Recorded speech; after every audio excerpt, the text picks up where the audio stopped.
पंजाब च कर्फ्यू दौरान कोई राहत नहीं, सिर्फ किसानां नूं वाढी दी इजाजत। रमजान वेले भी नहीं मिलेगी कोई रियायत।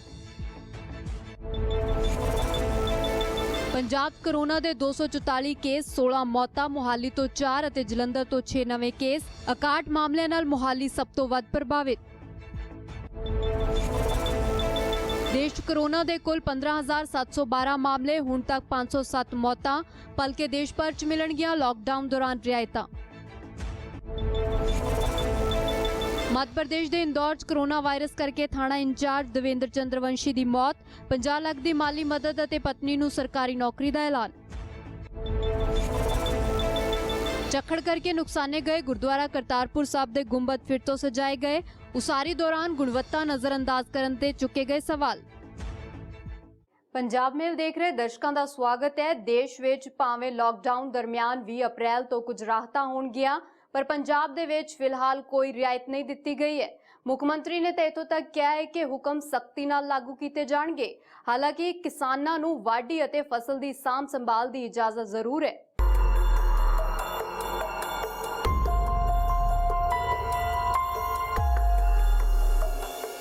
राहत की राह देखते लोगों की उम्मीद मध्यम पै गई है, क्योंकि भावें केंद्र सरकार वालों 20 अप्रैल तो राहत देने का ऐलान सी, पर पंजाब च कोई ढिल नहीं वरती जाएगी।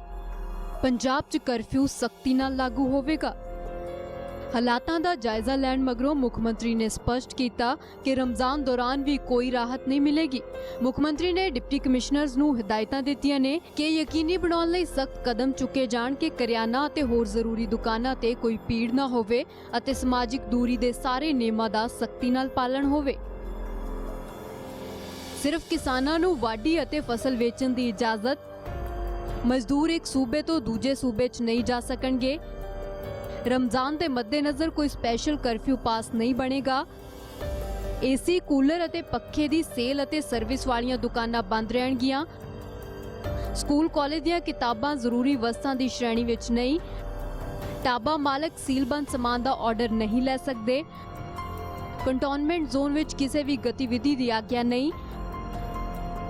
पंजाब तां भावें कोई राहत फिलहाल दी कड़ी नहीं मिलेगी, पर गृह मंत्रालय दीयां गाइडलाइंस के मुताबिक देश विच 20 अप्रैल तो कुछ राहतां जरूर ने। तो उधर पूरे भारत दे विच 20 अप्रैल तो की खुलेगा, इस ते भी नजर पाउंदे आ। किसान अते मजदूरां नूं वाढी अते फसल सांभ संभाल दी इजाजत होवेगी। खरीद एजेंसियां अपना काम कर सकणगीਆਂ। खेतीबाड़ी दे औजारां नाल संबंधित दुकानां खुलणगीਆਂ। वाढी अते बागबानी दी मशीनरी नूं अंतरराजी आवाजाई दी आग्या होएगी।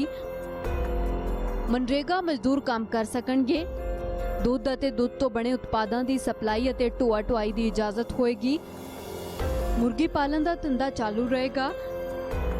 फीड नूं तैयार करन वाले प्लांटां नूं आग्या होएगी। आरबीआई अते आरबीआई वल्लों संचालित फाइनैंशियल अदारे काम करनगे। बैंक अते एटीएम खुले रहणगे।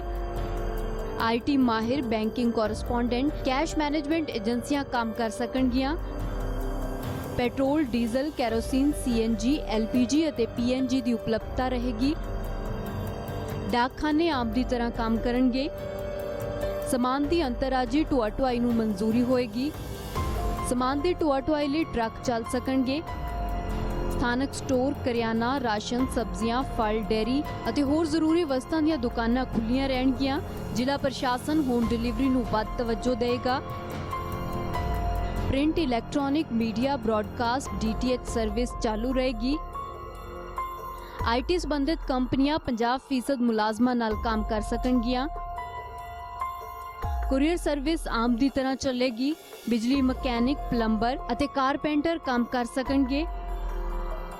पेंडू इलाकिਆਂ ਦੀਆਂ उद्योगिक इकाइयां चल सकणगੀਆਂ। तय मापदंडां मुताबिक मजदूरां नूं सहूलतां लाजमी ने। ड्रग, मैडिकल डिवाइस, दवाइयां दा कच्चा माल सप्लाई हो सकेगा। पिंडां 'च इट्टां दे भट्ठे अते फूड प्रोसैसिंग इंडस्ट्री 'च काम शुरू कर दिता जाएगा। मैडिकल एमरजेंसी दी हालत दे विच ही घरों बाहर निकलण दी इजाजत होएगी।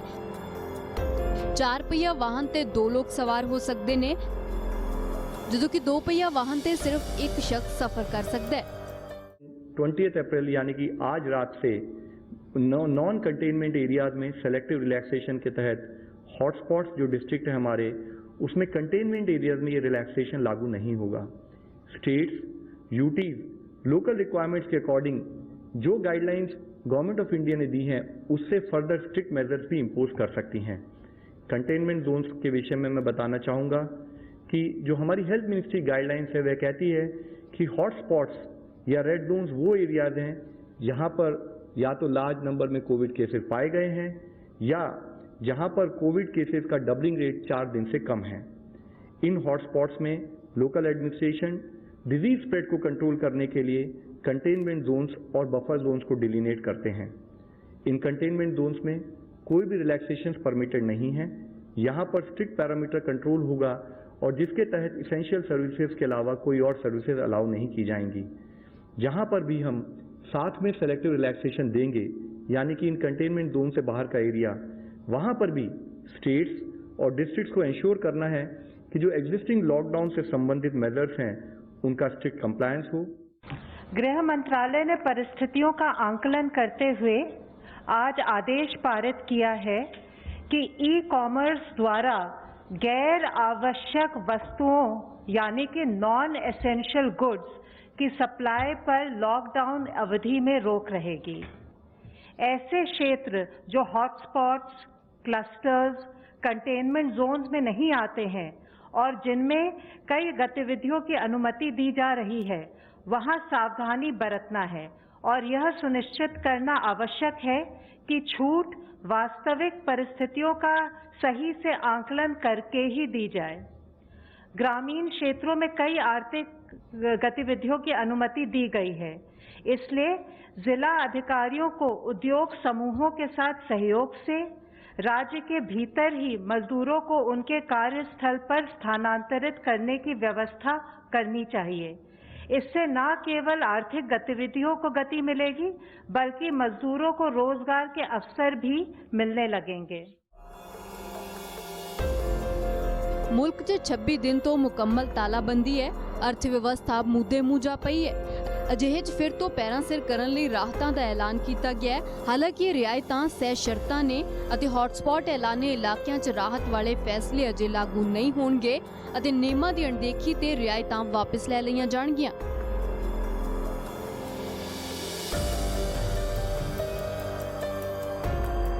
ਪੰਜਾਬ ਵਿੱਚ ਕੋਰੋਨਾ ਪੋਜ਼ਿਟਿਵ ਕੇਸਾਂ ਦੀ ਗਿਣਤੀ 'ਚ ਇਜ਼ਾਫਾ ਹੁੰਦਾ ਜਾ ਰਿਹਾ ਹੈ। ਨਵੇਂ ਮਾਮਲੇ ਮੁਹਾਲੀ ਅਤੇ ਜਲੰਧਰ ਤੋਂ ਸਾਹਮਣੇ ਆਏ ਨੇ। ਇਸੇ ਦੇ ਨਾਲ ਹੁਣ ਅੰਕੜਾ 244 ਤੋਂ ਪਾਰ ਹੋ ਗਿਆ ਹੈ। ਸੂਬੇ ਦੇ ਵਿੱਚ ਕੋਰੋਨਾ ਕਰਕੇ ਹੋਰ ਕੀ ਹਾਲਾਤ ਬਣੇ ਹੋਏ ਨੇ, ਦੇਖਦੇ ਹਾਂ ਇਸ ਰਿਪੋਰਟ ਵਿੱਚ। ਪੰਜਾਬ 'ਚ ਕੋਰੋਨਾ ਦੇ 244 ਮਰੀਜ਼, 16 ਮੌਤਾਂ। ਪੰਜਾਬ ਦੇ 22 ਚੋਂ 19 ਜ਼ਿਲ੍ਹਿਆਂ 'ਚ ਕੋਰੋਨਾ ਦਾ ਕਹਿਰ। 24 ਘੰਟਿਆਂ 'ਚ ਕੋਰੋਨਾ ਦੇ 10 ਨਵੇਂ ਕੇਸ। ਮੁਹਾਲੀ ਤੋਂ 4 ਅਤੇ ਜਲੰਧਰ ਤੋਂ 6 ਮਾਮਲੇ ਆਏ ਸਾਹਮਣੇ। ਨਵਾਂਗਾਉਂ ਦੇ ਕੋਰੋਨਾ ਮਰੀਜ਼ ਦੇ ਪਰਿਵਾਰ ਦੇ 4 ਮੈਂਬਰ ਵੀ ਪੋਜ਼ਿਟਿਵ। 1 ਮਹੀਨੇ ਦੀ ਬੱਚੀ ਵੀ ਕੋਰੋਨਾ ਦੀ ਜਕੜ 'ਚ। 6607 ਲੋਕਾਂ ਦੇ ਟੈਸਟ ਹੋਏ, 5949 ਰਿਪੋਰਟਾਂ ਨੈਗੇਟਿਵ। ਕੋਰੋਨਾ ਦੇ ਕੁੱਲ 37 ਮਰੀਜ਼ ਠੀਕ ਵੀ ਹੋਏ। ਅੱਜ 6 ਕੋਰੋਨਾ ਮਰੀਜ਼ ਸਿਹਤਯਾਬ ਹੋਏ। ਬਰਨਾਲਾ, ਫਰੀਦਕੋਟ, ਅੰਮ੍ਰਿਤਸਰ ਅਤੇ ਹੁਸ਼ਿਆਰਪੁਰ ਤੋਂ 1-1 ਮਰੀਜ਼, ਜਦੋਂ ਕਿ ਮੁਹਾਲੀ ਤੋਂ 2 ਮਰੀਜ਼ ਠੀਕ ਹੋਏ। 414 ਕੇਸਾਂ ਦੀ ਰਿਪੋਰਟ ਆਉਣੀ ਅਜੇ ਬਾਕੀ। ਮੁਹਾਲੀ 'ਚ ਕੋਰੋਨਾ ਦੇ ਸਭ ਤੋਂ ਵੱਧ ਮਰੀਜ਼, ਕੁੱਲ 61 ਕੇਸ। ਹੁਣ ਤੱਕ ਮੁਹਾਲੀ 'ਚ ਕੋਰੋਨਾ ਦੇ 8 ਮਰੀਜ਼ ਹੋਏ ਸਿਹਤਯਾਬ, ਜਦੋਂ ਕਿ 2 ਮੌਤਾਂ। ਜਲੰਧਰ 'ਚ ਕੋਰੋਨਾ ਦੇ ਕੁੱਲ 47 ਮਰੀਜ਼, 4 ਹੋਏ ਸਿਹਤਯਾਬ ਅਤੇ 2 ਮੌਤਾਂ। ਪਟਿਆਲਾ 'ਚ 26 ਮਰੀਜ਼, 1 ਹੋਇਆ ਠੀਕ। ਪਠਾਨਕੋਟ 'ਚ ਕੋਰੋਨਾ ਦੇ 24 ਮਰੀਜ਼, 1 ਮੌਤ। ਨਵਾਂ ਸ਼ਹਿਰ 'ਚ ਕੋਰੋਨਾ ਦੇ 19 ਮਰੀਜ਼, 16 ਠੀਕ ਹੋਏ, 1 ਦੀ ਮੌਤ। ਲੁਧਿਆਣਾ 'ਚ ਕੋਰੋਨਾ ਦੇ 16 ਮਰੀਜ਼, 1 ਹੋਇਆ ਠੀਕ ਅਤੇ 4 ਮੌਤਾਂ। ਅੰਮ੍ਰਿਤਸਰ 'ਚ 11 ਅਤੇ ਮਾਨਸਾ 'ਚ ਵੀ 11 ਕੋਰੋਨਾ ਮਰੀਜ਼। ਹੁਸ਼ਿਆਰਪੁਰ 'ਚ 7 ਅਤੇ ਮੋਗਾ 'ਚ 4। ਫਰੀਦਕੋਟ, ਸੰਗਰੂਰ ਅਤੇ ਰੋਪੜ ਦੇ ਵਿੱਚ 3-3 ਮਰੀਜ਼। ਫਤਿਹਗੜ੍ਹ ਸਾਹਿਬ, ਬਰਨਾਲਾ ਅਤੇ ਕਪੂਰਥਲਾ ਦੇ ਵਿੱਚ 2-2 ਮਰੀਜ਼। ਮੁਕਤਸਰ ਦੇ ਵਿੱਚ 1 ਅਤੇ ਫਿਰੋਜ਼ਪੁਰ ਦੇ ਵਿੱਚ ਵੀ 1 ਕੋਰੋਨਾ ਪੋਜ਼ਿਟਿਵ ਕੇਸ। ਇੱਥੇ ਰੁਕਦੇ ਇੱਕ ਛੋਟੇ ਜਿਹੇ ਬ੍ਰੇਕ ਦੇ ਲਈ। ਬ੍ਰੇਕ ਦੇ ਉਸ ਪਾਰ ਦਿਖਾਵਾਂਗੇ ਕਿ ਚੰਡੀਗੜ੍ਹ ਪੁਲਿਸ ਨੇਮ ਤੋੜਨ ਵਾਲਿਆਂ ਤੇ ਕਿਵੇਂ ਰੱਖ ਰਹੀ ਹੈ ਨਜ਼ਰ।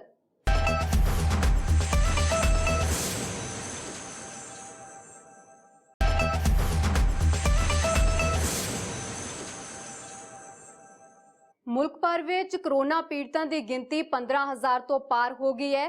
ਹਾਲਾਂਕਿ ਇਸੇ ਦਰਮਿਆਨ ਇੱਕ ਰਾਹਤ ਦੀ ਖਬਰ ਵੀ ਹੈ, ਕਿਉਂਕਿ 54 ਅਜਿਹੇ ਜ਼ਿਲ੍ਹੇ ਨੇ ਜਿੱਥੇ ਪਿਛਲੇ 14 ਦਿਨਾਂ ਤੋਂ ਕੋਈ ਵੀ ਪੋਜ਼ਿਟਿਵ ਮਾਮਲਾ ਸਾਹਮਣੇ ਨਹੀਂ ਆਇਆ ਹੈ ਅਤੇ ਫਤਿਹਗੜ੍ਹ ਅਤੇ ਰੂਪਨਗਰ ਇਸ ਲਿਸਟ ਦੇ ਵਿੱਚ ਸ਼ਾਮਿਲ ਨੇ।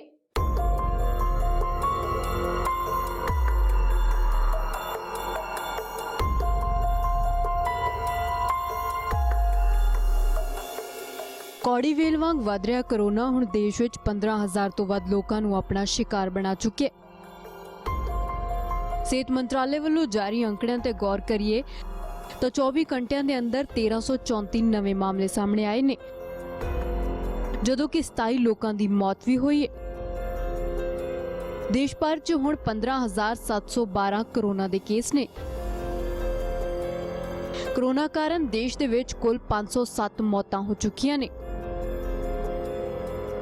ਹਾਲਾਂਕਿ ਕਰੋਨਾ ਨੂੰ ਮਾਤ ਦੇ ਕੇ 2231 ਲੋਕ ਸਿਹਤਯਾਬ ਵੀ ਹੋਏ ਨੇ ਤਾਂ 14 ਜ਼ਿਲ੍ਹਿਆਂ ਦੇ ਅੰਦਰ 14 ਦਿਨਾਂ ਤੋਂ ਕੋਈ ਕੇਸ ਨਹੀਂ ਆਇਆ। ਫਤਿਹਗੜ੍ਹ ਸਾਹਿਬ ਅਤੇ ਰੂਪਨਗਰ ਤੋਂ ਵੀ ਪਿਛਲੇ 14 ਦਿਨਾਂ ਤੋਂ ਕੋਈ ਕੇਸ ਰਿਪੋਰਟ ਨਹੀਂ ਕੀਤਾ ਗਿਆ। कल से टोटल अब तक 1334 केसेस नए आए हैं और टोटल कंफर्म केसेस की संख्या 15,712 है। लास्ट 24 आवर्स में 27 नई डेथ रिपोर्ट हुई हैं, which takes our total death toll to 507 death so far. जैसे कि मैंने आपको कल भी बताया था, माहे इन पुडुचेरी और कोडगु इन कर्नाटका में पिछले 28 दिनों से कोई केस नहीं आया है। इसके साथ ही अगर आज का डेटा देखें तो 54 ऐसे एडिशनल डिस्ट्रिक्ट्स हैं beside the 2 above districts in 23 states and union territories जहां पिछले 14 दिनों से कोई केस नहीं आया है। इसमें 10 नए डिस्ट्रिक्ट्स इंक्लूड हुए हैं। वह डिस्ट्रिक्ट्स है गया और सारण इन बिहार, बरेली इन उत्तर प्रदेश, फतेहगढ़ साहिब रूपनगर पंजाब से, भिवानी, हिसार, फतेहाबाद हरियाणा में, कचार और लखीमपुर असम से हैं।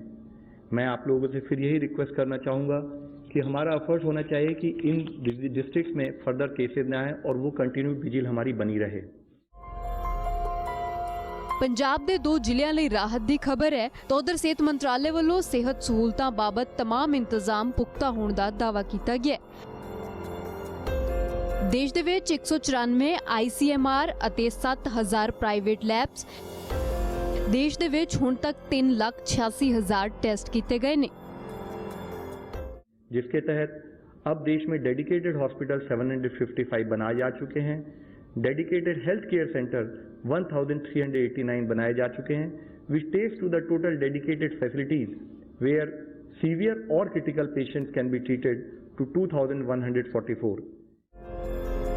ਸਿਹਤ ਮੰਤਰਾਲਾ ਕਰੋਨਾ ਦੇ ਨੱਥ ਪਾਉਣ ਦੇ ਲਈ ਪੱਬਾਂ ਭਾਰ ਹੈ ਅਤੇ ਕਰੋਨਾ ਦੇ ਪੰਜੇ 'ਚ ਫਸ ਚੁੱਕੇ ਲੋਕਾਂ ਨੂੰ ਕਿਵੇਂ ਰਿਹਾ ਕੀਤਾ ਜਾਏ, ਇਸ ਦੀ ਕਵਾਇਦ ਵੀ ਜਾਰੀ ਹੈ। ਨਾਲ ਹੀ ਲਾਕਡਾਊਨ ਦੌਰਾਨ ਰਾਹਤ ਨੂੰ ਲਾਗੂ ਕਰਨ 'ਚ ਦਰਪੇਸ਼ ਆਉਣ ਵਾਲੀਆਂ ਚੁਣੌਤੀਆਂ ਨੂੰ ਵੀ ਨਜ਼ਰਅੰਦਾਜ਼ ਨਹੀਂ ਕੀਤਾ ਜਾ ਸਕਦਾ। ਹਾਲਾਂਕਿ ਪੂਰੀਆਂ ਤਿਆਰੀਆਂ ਦਾ ਦਾਅਵਾ ਹੋ ਰਿਹਾ ਹੈ। ਜੇਕਰ ਤੁਸੀਂ ਸੈਰ ਕਰਨ ਦੇ ਸ਼ੌਕੀਨ ਹੋ ਤਾਂ ਕੁਝ ਵਕਤ ਲਈ ਆਪਣੀ ਇਸ ਚਾਹ ਤੇ ਕਾਬੂ ਪਾ ਲਵੋ, ਕਿਉਂਕਿ ਚੰਡੀਗੜ੍ਹ ਪੁਲਿਸ ਸਖਤ ਹੈ ਅਤੇ ਅਸਮਾਨ ਤੋਂ ਤੁਹਾਡੇ ਤੇ ਨਜ਼ਰ ਰੱਖ ਰਹੀ ਹੈ। ਮਤਲਬ ਕਿ ਪੁਲਿਸ ਹੁਣ ਡਰੋਨ ਦੇ ਜ਼ਰੀਏ ਲੋਕਾਂ ਤੇ ਨਜ਼ਰ ਰੱਖ ਰਹੀ ਹੈ।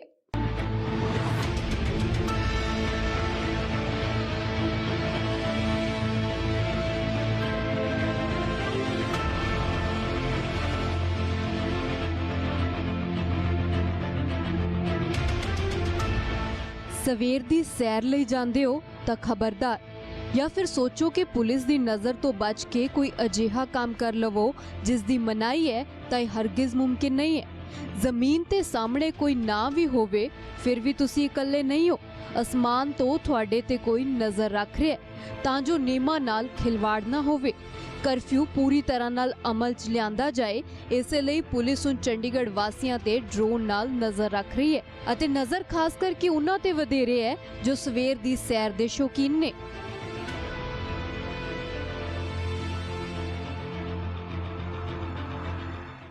ਚੰਡੀਗੜ੍ਹ ਪੁਲਿਸ ਵੱਲੋਂ ਸਵੇਰ ਦੀ ਸੈਰ ਕਰਨ ਵਾਲੇ ਲੋਕਾਂ ਦੇ ਖਿਲਾਫ ਜਿਹੜਾ ਅਭਿਆਨ ਛਿੜਿਆ ਗਿਆ ਕਿ ਉਹਨਾਂ ਨੂੰ ਘਰਾਂ 'ਚ ਰਹਿਣ ਦੇ ਲਈ ਜਿਹੜਾ ਮਜਬੂਰ ਕੀਤਾ ਜਾਵੇ, ਕਿਉਂਕਿ ਕਰਫਿਊ ਕਰਕੇ ਲੋਕਾਂ ਨੂੰ ਜਿਹੜਾ ਘਰਾਂ 'ਚ ਰਹਿਣ ਲਈ ਜ਼ਰੂਰੀ ਹੈ ਔਰ ਕੋਰੋਨਾ ਵਾਇਰਸ ਦਾ ਪ੍ਰਸਾਰ ਰੋਕਣ ਦੇ ਲਈ ਵੀ ਪੁਲਿਸ ਵੱਲੋਂ ਉਪਰਾਲਾ ਕੀਤਾ ਗਿਆ। ਤੁਸੀਂ ਦੇਖ ਸਕਦੇ ਹੋ ਕਿ ਚੰਡੀਗੜ੍ਹ ਪੁਲਿਸ ਵੱਲੋਂ ਹੁਣ ਡਰੋਨ ਕੈਮਰਾਜ਼ ਦੇ ਰਾਹੀਂ ਜਿਹੜੇ ਲੋਕ ਸੈਰ ਕਰ ਰਹੇ ਨੇ ਸਵੇਰ ਦੀ, ਉਹਨਾਂ ਦੇ ਉੱਪਰ ਨਜ਼ਰ ਰੱਖੀ ਜਾ ਰਹੀ ਹੈ। ਇਹ ਤਸਵੀਰਾਂ ਆ ਸੈਕਟਰ 16 ਦੇ ਪਾਰਕ ਦੇ ਸਾਹਮਣੇ। ਪੁਲਿਸ ਮੁਲਾਜ਼ਮ ਤੁਸੀਂ ਸਾਹਮਣੇ ਦੇਖ ਸਕਦੇ ਹੋ ਡਰੋਨ ਕੈਮਰਾ ਨੂੰ ਉਡਾ ਰਹੇ ਆ ਔਰ ਸਕਰੀਨ ਤੋਂ ਨੋਟ ਕਰ ਰਹੇ ਕਿ ਕੋਈ ਪਾर्क ਦੇ ਵਿੱਚ घूम रहा है या नहीं। ये सर हमारा पिछले 1 वीक से चला हुआ है और हम पार्किंग में ऐसे पार्क जो हमारे हैं ग्रीन बेल्ट हैं उसमें वॉक करने वालों की ड्रोन से वीडियो बना रहे हैं, फोटो कैप्चर कर रहे हैं ताकि लोग घर में रहें, सेफ लॉकडाउन में अपने घर में रहें और गवर्नमेंट के नियमों का पालन करें।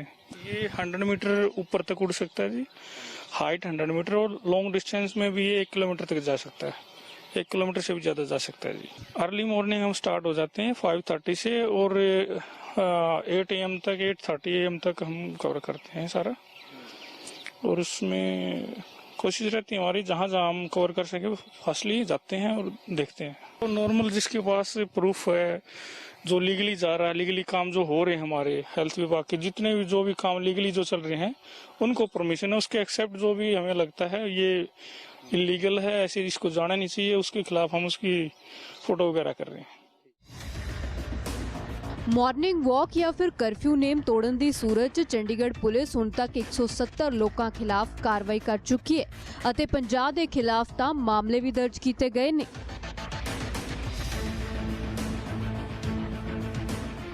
ਮਾਰਨਿੰਗ ਅਤੇ ਈਵਨਿੰਗ ਵਾਕ ਨੂੰ ਲੈ ਕੇ ਚੰਡੀਗੜ੍ਹ ਪ੍ਰਸ਼ਾਸਨ ਵੱਲੋਂ ਕੀਤੀ ਗਈ ਸਖਤੀ ਤੋਂ ਬਾਅਦ ਹੁਣ ਚੰਡੀਗੜ੍ਹ ਦੇ ਲੋਕ ਆਪਣੇ ਘਰਾਂ ਚੋਂ ਬਾਹਰ ਨਹੀਂ ਨਿਕਲ ਰਹੇ, ਸੈਰ ਕਰਨ ਨਹੀਂ ਆ ਰਹੇ। ਤਸਵੀਰਾਂ ਤੁਸੀਂ ਦੇਖ ਸਕਦੇ ਹੋ ਸੈਕਟਰ 32 ਦੀ ਪਾਰਕ ਦੀਆਂ, ਜੋ ਬਿਲਕੁਲ ਖਾਲੀ ਪਈ ਹੈ। ਪਹਿਲਾਂ ਇੱਥੇ ਕਾਫੀ ਚਹਿਲ ਪਹਿਲ ਰਹਿੰਦੀ ਸੀ, ਪਰ ਜਦੋਂ ਤੋਂ ਚੰਡੀਗੜ੍ਹ ਪ੍ਰਸ਼ਾਸਨ ਵੱਲੋਂ ਪੁਲਿਸ ਵੱਲੋਂ ਸਖਤੀ ਵਰਤੀ ਜਾ ਰਹੀ ਹੈ ਤਾਂ ਉਸ ਤੋਂ ਬਾਅਦ ਲੋਕਾਂ ਦਾ ਵੀ ਜਿਹੜਾ ਇੱਥੇ ਪਹੁੰਚਣਾ ਇੱਕ ਕਿਸਮ ਦਾ ਬੰਦ ਹੋ ਚੁੱਕਿਆ ਹੈ। ਲੋਕ ਆਪਣੇ ਘਰਾਂ 'ਚ ਹੀ ਟਹਿਲ ਰਹੇ ਨੇ, ਆਪਣੇ ਚੁਬਾਰਿਆਂ ਦੇ ਉੱਪਰ, ਆਪਣੇ ਛੱਤਾਂ ਦੇ ਉੱਪਰ ਟਹਿਲ ਰਹੇ ਨੇ। ਇਸ ਕਰਕੇ ਲੋਕ ਪਾਰਕਾਂ 'ਚ ਨਹੀਂ ਆ ਰਹੇ। ਜਦੋਂ ਦਾ ਕਰਫਿਊ ਲੱਗਿਆ ਪਹਿਲਾਂ ਇੱਥੇ ਲਗਭਗ 5 ਤੋਂ 10 ਲੋਕ ਰੋਜ਼ਾਨਾ ਸੈਰ ਕਰਨ ਆਉਂਦੇ ਸਨ। ਅਸੀਂ ਡੇਲੀ ਕਵਰੇਜ ਕਰਦੇ ਸੀ, ਅਸੀਂ ਦਿਖਾਇਆ ਵੀ ਸੀ ਕਿ ਕਿਵੇਂ ਲੋਕ ਪੁਲਿਸ ਦੀ ਜਿਹੜਾ ਕਾਨੂੰਨ ਬਣਾਇਆ ਗਿਆ, ਪ੍ਰਸ਼ਾਸਨ ਦੇ ਕਾਨੂੰਨ ਦੀਆਂ ਧੱਜੀਆਂ ਉਡਾ ਰਹੇ ਨੇ, ਪਾਰਕ 'ਚ ਸੈਰ ਕਰ ਰਹੇ ਨੇ। ਜਿਸ ਤੋਂ ਬਾਅਦ ਅੱਜ ਚੰਡੀਗੜ੍ਹ ਪ੍ਰਸ਼ਾਸਨ ਵੱਲੋਂ ਡਰੋਨ ਕੈਮਰਾ ਦੇ ਨਾਲ ਨਿਗਰਾਨੀ ਰੱਖੀ ਜਾ ਰਹੀ ਹੈ ਔਰ ਜਿਹੜਾ ਵੀ ਵਿਅਕਤੀ ਪਾਰਕ ਦੇ ਵਿੱਚ ਸੈਰ ਕਰਦਾ ਪਾਇਆ ਜਾਂਦਾ ਤਾਂ ਉਸ ਦੇ ਖਿਲਾਫ ਜਿਹੜੀ ਬਣਦੀ ਕਾਰਵਾਈ ਕੀਤੀ ਜਾ ਰਹੀ ਹੈ। ਜਦੋਂ ਦਾ ਚੰਡੀਗੜ੍ਹ ਹੌਟਸਪੌਟ ਐਲਾਨਿਆ ਗਿਆ ਉਦੋਂ ਦੀ ਹੋਰ ਸਖਤੀ ਵਰਤੀ ਜਾ ਰਹੀ ਹੈ। ਗ੍ਰਹਿ ਮੰਤਰਾਲੇ ਅਤੇ ਸਿਹਤ ਮੰਤਰਾਲੇ ਦੀਆਂ ਹਿਦਾਇਤਾਂ ਮੁਤਾਬਿਕ ਕਾਰਵਾਈ ਹੋ ਰਹੀ ਹੈ ਤਾਂ ਜੋ ਗੰਦੀ ਬਿਮਾਰੀ ਕੋਰੋਨਾ ਤੋਂ ਸਿਟੀ ਬਿਊਟੀਫੁਲ ਨੂੰ ਬਚਾਇਆ ਜਾ ਸਕੇ।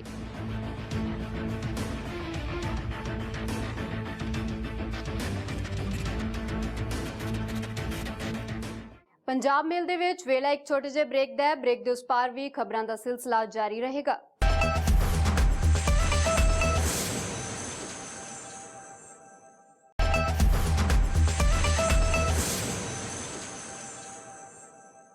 ਲਹਿੰਦੇ ਪੰਜਾਬ ਜਾਏ ਝੱਖੜ ਕਾਰਨ ਗੁਰਦੁਆਰਾ ਸ਼੍ਰੀ ਕਰਤਾਰਪੁਰ ਸਾਹਿਬ ਦੇ 3 ਗੁੰਬਦ ਨੁਕਸਾਨੇ ਗਏ।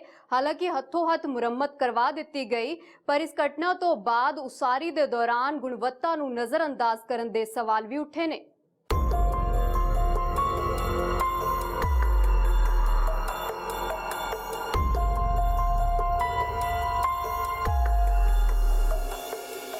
ਇਨ੍ਹਾਂ ਤਸਵੀਰਾਂ ਨੇ ਕੁੱਲ ਦੁਨੀਆ ਦੀ ਨਾਨਕ ਨਾਮ ਲੇਵਾ ਸੰਗਤ ਨੂੰ ਨਿਰਾਸ਼ ਕੀਤਾ।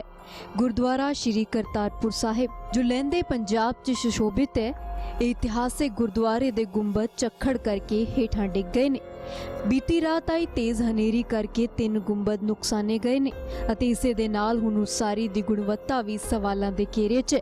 ਅਜੇ ਹੁਣੇ ਹੀ ਗੁਰੂ ਨਾਨਕ ਦੇਵ ਜੀ ਦੇ 550ਵੇਂ ਪ੍ਰਕਾਸ਼ ਪੁਰਬ ਮੌਕੇ ਨਵਾਂ ਨਿਰਮਾਣ ਹੋਇਆ ਸੀ ਅਤੇ 5 ਮਹੀਨਿਆਂ ਬਾਅਦ ਇੱਕ ਹਨੇਰੀ ਕਾਰਨ ਗੁੰਬਦ ਨੁਕਸਾਨੇ ਵੀ ਗਏ। ਡੀਐਸਡੀਐਮਸੀ ਨੇ ਤਾਂ ਸਖਤ ਐਤਰਾਜ਼ ਅਤੇ ਨਿਰਾਸ਼ਾ ਜ਼ਾਹਿਰ ਕਰਦੇ ਹੋਏ ਗੁਰਦੁਆਰਾ ਸਾਹਿਬ ਦੀ ਇਮਾਰਤ ਦੀ ਮੁਰੰਮਤ ਦੀ ਕਾਰ ਸੇਵਾ ਦੀ ਮੰਗ ਕੀਤੀ ਹੈ। करतारपुर साहिब के जो कल गुंबद गिरे वो बहुत ही सिखों के लिए, गुरु नानक नाम संगत के लिए दिल दुखाने वाली घटना है। हमने अपनी जीवन काल में कभी भी इस तरह से गुरुद्वारे के गुंबदों को या गुरुद्वारे को ढहते नहीं देखा। ये एक सब स्टैंडर्ड काम किया हुआ था, जिसके चलते बहुत ही दिल दुखाने वाली ये घटना हुई। मैं पाकिस्तान के प्रधानमंत्री जी से, वकाफ बोर्ड से ये आग्रह अपील करता हूं, इसकी कार सेवा, इसको काम करने की सेवा दिल्ली सिख गुरुद्वारा मैनेजमेंट कमेटी को दी जाए। हम सिख मर्यादाओं परंपराओं के साथ इस सेवा को पूरा करेंगे। ਉੱਥੇ ਕਿਤੇ ਤੂਫਾਨ ਆਇਆ ਬੜੇ ਪ੍ਰੈਸ਼ਰ ਦੇ ਵਿੱਚ ਗੁੰਬਦ ਜਿਹੜੇ ਨੇ ਇਹ ਫਾਈਬਰ ਦੇ ਬਣੇ ਹੋਏ ਸੀ ਤੇ ਫਾਈਬਰ ਬਣੇ ਗੁੰਬਦ ਬਣੇ ਹੋਣ ਕਰਕੇ ਸ਼ਾਇਦ ਉਹਨਾਂ ਦੀ ਚੰਗੀ ਤਰ੍ਹਾਂ ਪੱਕਾਈਵੇਂ ਨਹੀਂ ਕੀਤੀ ਗਈ, ਇਸ ਕਰਕੇ ਉਹਨਾਂ ਨੂੰ ਨੁਕਸਾਨ ਪਹੁੰਚਿਆ, ਉਹ ਡਿੱਗ ਪਿਆ। ਪਰ ਕੋਈ ਗੱਲ ਨਹੀਂ, ਇਹੋ ਜਿਹੇ ਵਾਤਾਵਰਨ ਦੇ ਵਿੱਚ ਕਈ ਇਦਾਂ ਦੀਆਂ ਘਟਨਾਵਾਂ ਵਾਪਰ ਜਾਂਦੀਆਂ ਨੇ। ਉਹਦੇ ਕੁਦਰਤੀ ਤੌਰ ਤੇ ਆਇਆ ਕਿ ਜਿਹੜਾ ਕਰਤਾਰਪੁਰ ਸਾਹਿਬ ਮੈਨੇਜਮੈਂਟ ਆ, ਪਾਕਿਸਤਾਨ ਗੌਰਮੈਂਟ ਆ, ਉਹ ਆਪਣੇ ਤੌਰ ਤੇ ਉਹਦੀ ਜ਼ਰੂਰ ਸੇਵਾ ਕਰਾਉਣਗੇ। ਹੁਣ ਦਲੀਲ ਦਿੱਤੀ ਗਈ ਹੈ ਕਿ ਹਨੇਰੀ ਬੇहद ਤੇਜ਼ ਹੋਣ ਕਾਰਨ ਇਮਾਰਤ ਨੁਕਸਾਨੀ ਗਈ ਹੈ ਅਤੇ ਛੇਤੀ ਮੁਰੰਮਤ ਕਾਰਜ ਮੁਕੰਮਲ ਵੀ ਕਰ ਲਏ ਗਏ ਨੇ। ਪਾਕਿਸਤਾਨੀ ਮੰਤਰੀ ਚੌਧਰੀ ਫਵਾਦ ਹੁਸੈਨ ਨੇ ਟਵੀਟ ਕਰਕੇ ਇਸ ਦੀ ਜਾਣਕਾਰੀ ਸਾਂਝੀ ਕੀਤੀ ਤਾਂ ਉਧਰ ਭਾਰਤ ਸਰਕਾਰ ਨੇ ਵੀ ਇਹ ਮਸਲਾ ਪਾਕਿਸਤਾਨੀ ਸਰਕਾਰ ਦੇ ਸਾਹਮਣੇ ਚੁੱਕਿਆ ਹੈ।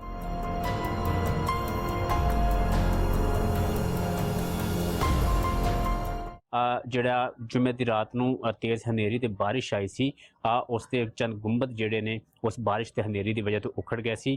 ਉਹ ਗੁੰਬਦ ਦੁਬਾਰਾ ਜਿਹੜਾ ਉਹਨਾਂ ਦੀ ਜਗ੍ਹਾ ਉੱਤੇ ਸਜਾ ਦਿੱਤੇ ਗਏ ਨੇ। ਇਹਦੀ ਤਸਦੀਕ ਕੀਤੀ ਹੈ ਵਫਾਕੀ ਵਜ਼ੀਰ ਸਾਇੰਸ ਤੇ ਟੈਕਨੋਲੋਜੀ ਦੇ ਜਿਹੜੇ ਫਵਾਦ ਚੌਧਰੀ ਨੇ।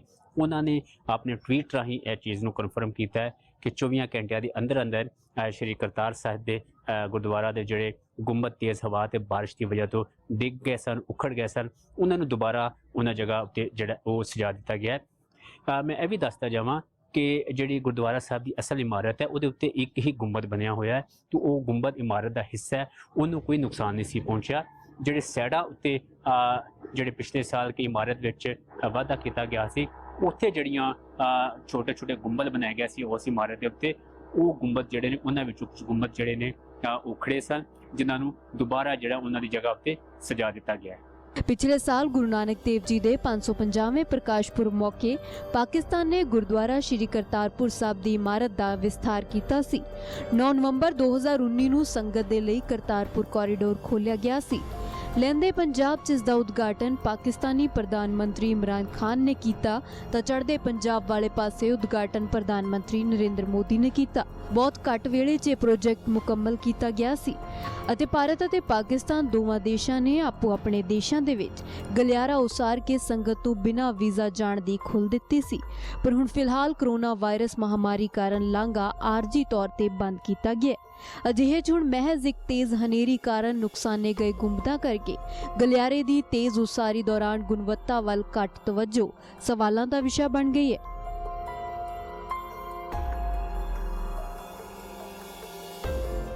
पंजाब मेल दे विच अज दे लई इन्ना ही। मैनू दिओ इजाजत। पर देश दुनिया ते पंजाब दी हर वड्डी खबर दे लई देखदे रहो ABP सांझा।